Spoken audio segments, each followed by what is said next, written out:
Welcome to CBT News with Bridget Fitzpatrick.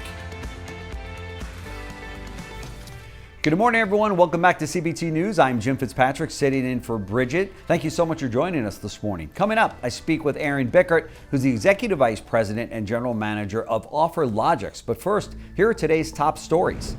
Toyota is considering a reboot of its electric vehicle strategy to compete in a market that some say the automaker has been slow to enter and has halted work on some existing EV projects. Reports Reuters, the change would amount to a rewrite of the $38 billion EV rollout plan announced by the company last year and could mean retiring its current platform in exchange for an EV dedicated platform to lower factory costs and better compete with industry leaders like Tesla. Sources say a group within Toyota has been charged with outlining plans for improvements to its existing EV platform and architecture by early next year. According to the latest estimates from AutoForecast Solutions, the global semiconductor chip shortage, which has plagued auto manufacturers for the past 2 years, has softened somewhat. Although the company still predicts factories will end the year having eliminated 4.26 million vehicles from the production plans because of inadequate chip supplies, year-to-date North America has cut 1.37 million vehicles from production plans because of the shortage. To increase domestic production of chips, the Biden administration is busy working to spend more than $52 billion in federal subsidies provided by the newly passed CHIPS and Science Act. General Motors says it will start bringing U.S. salaried employees back to the office for at least 3 days a week starting at the end of January, after allowing many salaried employees to work remotely for the last 24 months during the COVID-19 pandemic. According to an anonymous source, GM department heads started meeting last week to discuss plans to bring the workforce back to the office on a regular schedule. Starting January 30th, GM plans to require a minimum of 3 days a week for employees. Don't go anywhere. Coming up is my interview with Executive Vice President and General Manager of Offerlogix, Mr. Aaron Bickert. We'll be right back.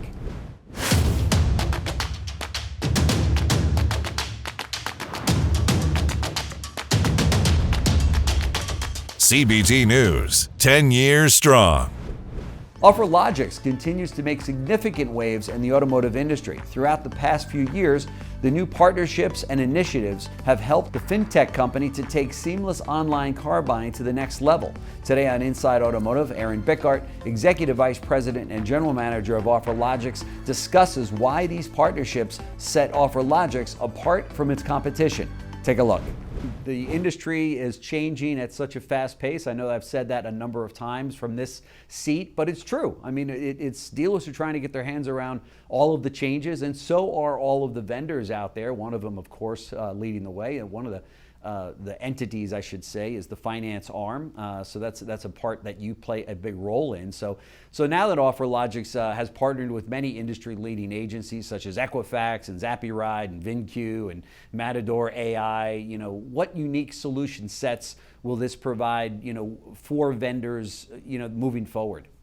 Yeah, great question. Well, first of all, the industry is changing at light speed, and innovation is key to our success here at Offerlogix. Yeah. One of the big things is partnering with the right partner, like Matador, ZappyRide, Equifax, VinQ, and some others that we have partnered with over the last 12 to 18 months. But the big thing is, these partners need to be able to power their tier 3 dealers with a seamless integration.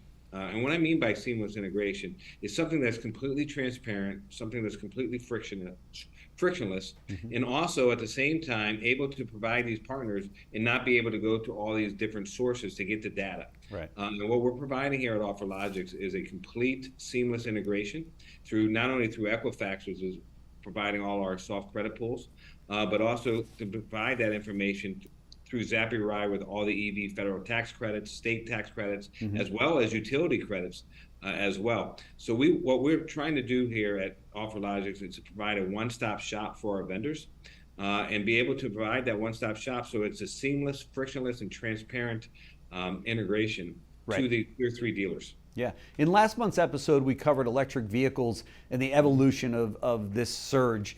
Now that you've released your all-new electric vehicle API, what has been the overall response from vendors, and how can it benefit them?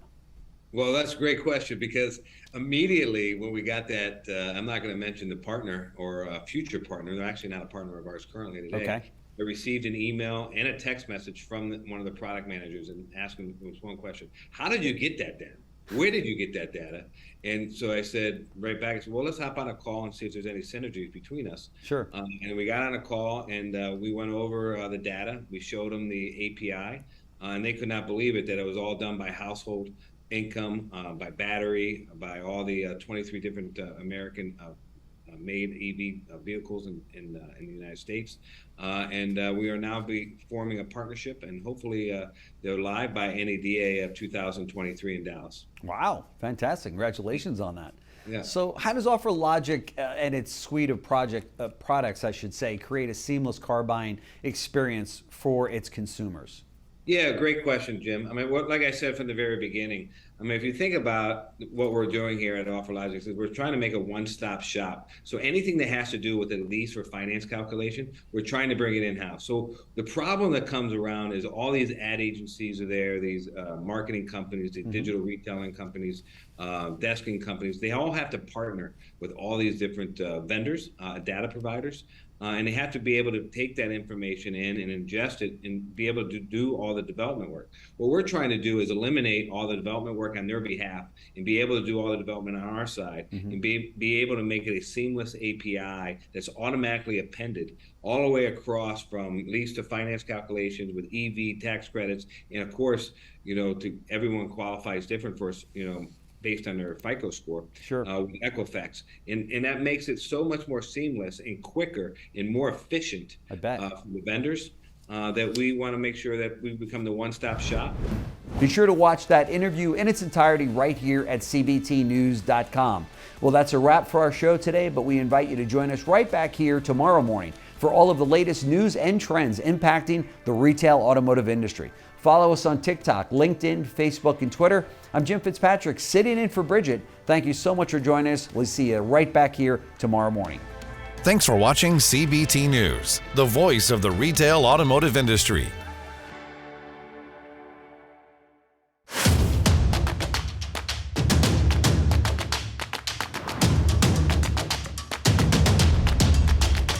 CBT News, 10 years strong.